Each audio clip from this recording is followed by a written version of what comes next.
Kathryn Thomas is joining us now for coffee. Good morning, Kathryn. Good morning, Tom. I'm very good. How are you? Did you ever smoke? I did. I used to social smoke, but not anymore. Right. Why did you give it up? I just said when you're out drinking, you know what I mean, or out for dinner or whatever else, and if you could go then for 4 or 5 weeks without smoking, there's no need to actually smoke. Right, you know? so you were a social smoker. Social smoker, right? Yeah. You weren't slipping off during office hours and depriving thankfully. your employer of their full due of value from you. No, I can safely say no. Yeah, okay, cool. Well, I was just wondering, you're taking part in the Ethiopian Run, which sounds amazing. What is it exactly? Well, it is the biggest race that's run in Africa, and it is on the 24th of November this year. Now, I've been to Ethiopia 3 times, I think. I've never done the run, but I've heard so much about it.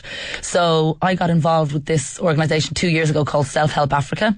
And I travelled out to Zambia with them. And the reason why I decided to get involved with them is because I really like the ethos of what they do. So it's primarily an agriculturally based organisation. So it was set up 30 years ago after the big famine in Ethiopia.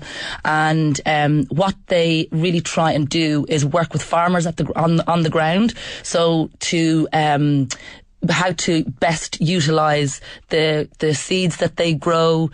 So it's very much on the ground, right. And they also have a very strong focus on working with women in agriculture. Okay. So there are women in agriculture in basically Ethiopia. 80% of farm work done in Africa is done by women, but they only get access to about 10% of the available credit in order to get to market. So it's quite, I mean, you know, from the research that I've done and from what I know of the charity as well, is that the World Bank have said that agriculture is it's twice as likely to lift Africa out of poverty than any other industry. Of course it would. So it's working with farmers on the ground level and putting and educating them at the ground level as well. So they do some amazing work. They really do. So that's why I'm happy to support them. And your bid is trying to raise $3,000, is it, for this? Yeah, so basically we have, I think there's 30 people running, 30 spaces that we've been given for the Great Ethiopian Run. I think we've got 12 places left. So people we've had can good sign support. up and go with you? Yeah, so there's 25 of us going. So a lot of people waking up this morning after the success of the mini marathon yesterday, thinking, I can do this. Well, I can do it,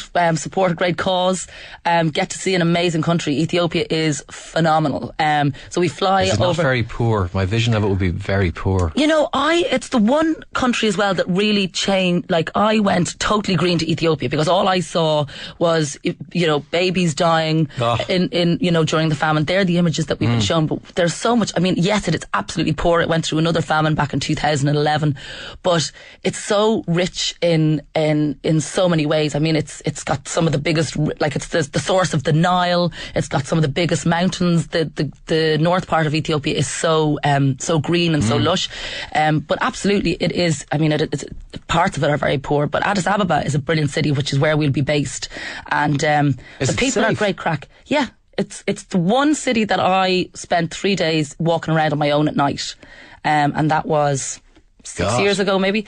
So the people are brilliant. They're great crack. They love a party. They love to dance. And they have all these kind of little shebeen places. That's something they have a lot in common with yesterday's mini marathon runners. I'm telling you, yeah, exactly. Who are all out till about 2 o'clock in the morning. So I believe, 1:30. My taxi driver was telling me, that he collected a few of them out in Palmerstown or whatever, and they still have one medal still on. Yeah. Are you saying that's the biggest collection of women for a mini marathon in the world?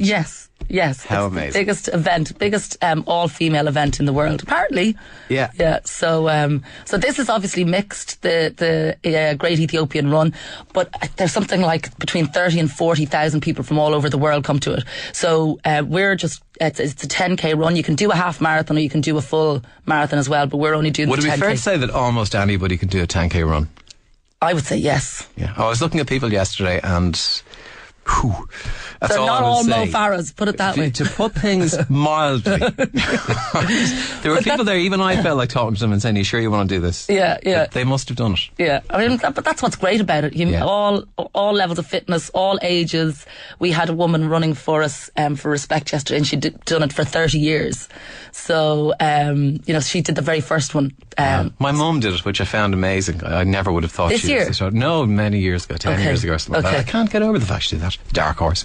Were you always that involved in sports and running and fitness activities? Yeah, probably in school I was. I went to a school where sport was compulsory, so lots of hockey, lots of basketball, lots of football.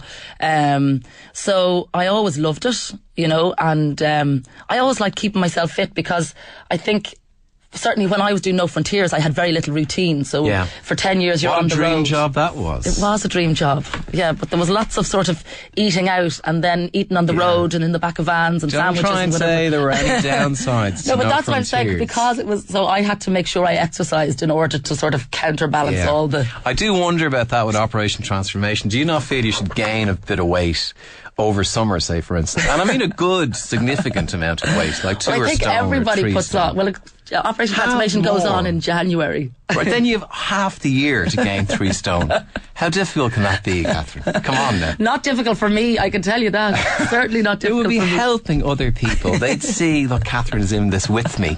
She's not just, you know, skinny already. And you know, that would help them. I will think about it. It certainly wouldn't be an issue for me to do it.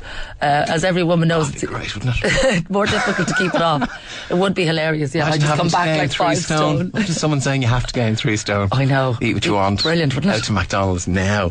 But I don't understand how all those actors and actresses who do it, you know, Renee Zellweger for Bridget Jones, or you know, they pile on the pounds but then can drop it so quickly. Yeah, I don't know. I would get the first half right, and then... Yeah. They are not living in the real world. That is the truth. That run is on the 21st of November to the 25th. It's quite, you fly over for a few days and acclimatise. Yeah, so the race itself is on the 24th. Right. Is there a website if they want to get involved with this? selfhelpafrica.ie, I think. I should probably know this, but I'm sure you can put it up on a website. I think it is, selfhelpafrica.ie. So in the meantime, if you think Kathryn should gain 3 stone by January, text yes to 5318. Good luck with that. Thank you. You'll thank me.